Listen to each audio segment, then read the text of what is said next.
اعوذ باللہ من الشیطان الرجیم بسم اللہ الرحمن الرحیم۔ پیارے بچوں، کافی دنوں کے بعد آپ کے ساتھ ملاقات ہوئی۔ آج کا جو موضوع ہے اردو کا، جو یہ 10th کلاس کا جو یہ سبجیکٹ ہے، اس کا ایک موضوع ہے انشاء۔ انشاء ایک بہت ہی اچھا اور پڑھنے کے لائق جو موضوع ہے، اس کو انگریزی میں ایسے ہم بھی کہتے ہیں انشاء کو۔ اور انشاء کے بارے میں دو باتیں آپ یاد رکھیے۔ پہلی بات کہ یہ انگریزی ادب سے اردو میں آئی ہے، انگریزی میں اسے ایسے کہتے ہیں۔ تو دوسری بات جو ہم نے پہلے آپ کو کلاس میں نے بتایا تھا کہ جو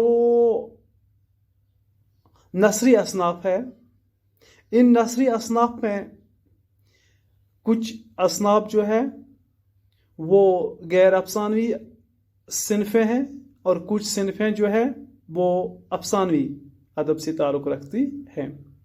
انشاء کا تعلق ہے، چونکہ وہ میں نے آپ کو تفصیل سے بتایا، یہاں پر انشاء جو ہے یہ غیر افسانوی صنف ہے، یعنی وہ صنف جس کا کہانی کے ساتھ کوئی تعلق نہیں رہتا ہے، وہ صنف جس کی بنیاد کہانی سے ہو اس کو ہم افسانوی صنف کہتے ہیں، اور جس صنف کا تعلق کہانی سے نہیں ہوتا ہے، جس کی بنیاد کہانی نہیں ہوتی ہے، اس صنف کو ہم غیر افسانوی صنف کہتے ہیں۔ اور اس ادب جو ادب پھر بنتا ہے وہ بنتا ہے غیر افسانوی ادب یا بنتا ہے افسانوی ادب۔ تو اس کو ہم نان فکشنل پروز بھی کہتے ہیں، اور افسانوی ادب کو ہم فکشنل پروز کہتے ہیں۔ تو یہاں پر جو انشاء ہے، چونکہ انشاء کی بات ہم کر رہے ہیں، انشاء چونکہ ایک انگریزی ادب سے اردو میں وارد ہوئی ہے۔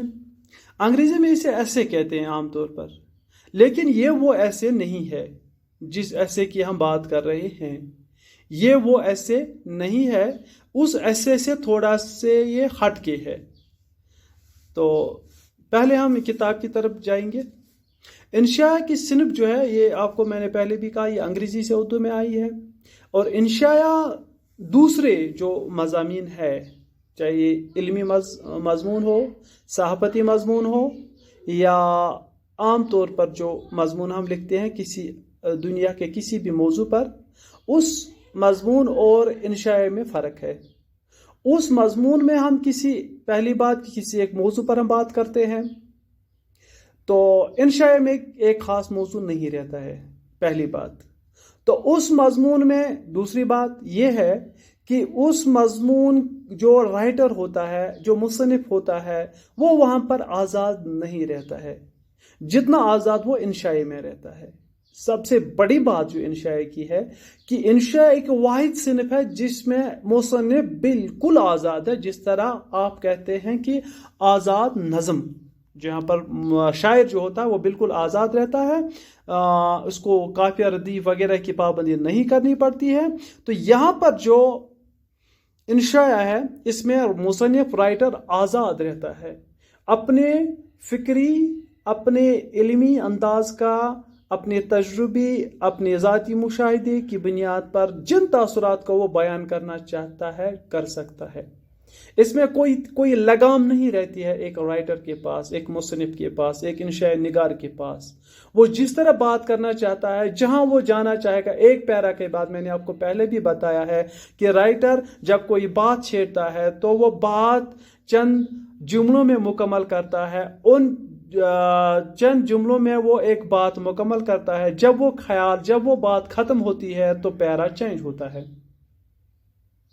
اور پھر دوسرے پیرے میں اگر آپ کوئی علمی مضمون لے لیں گے، ہم کوئی صحافتی مضمون ہم لے لیں گے، یا کوئی بھی دنیا کے کسی خاص موضوع پر جب ہم بات کرتے ہیں، تو وہاں پر پھر دوسرا پیرا ہوگا، وہ الگ خیال ہوگا، لیکن اس کا رشتہ پہلے پیرے کے ساتھ ہونا چاہیے۔ لیکن انشاء میں یہ چیز نہیں ہے۔ انشاء میں ایک رائٹر، ایک مصنف آزاد ہے، وہ ایک پیرے میں ایک بات چھیڑ سکتا ہے، دوسرے پیرے میں دوسری بات چھیڑ سکتا ہے، تیسرے پیرے میں وہ تیسری بات چھیڑ سکتا ہے۔ یہاں جتنے پیرے جتنے پیروں پر اس کا انشاء مشتمل ہوگا، اتنے خیالات کا وہ اظہار کر سکتا ہے۔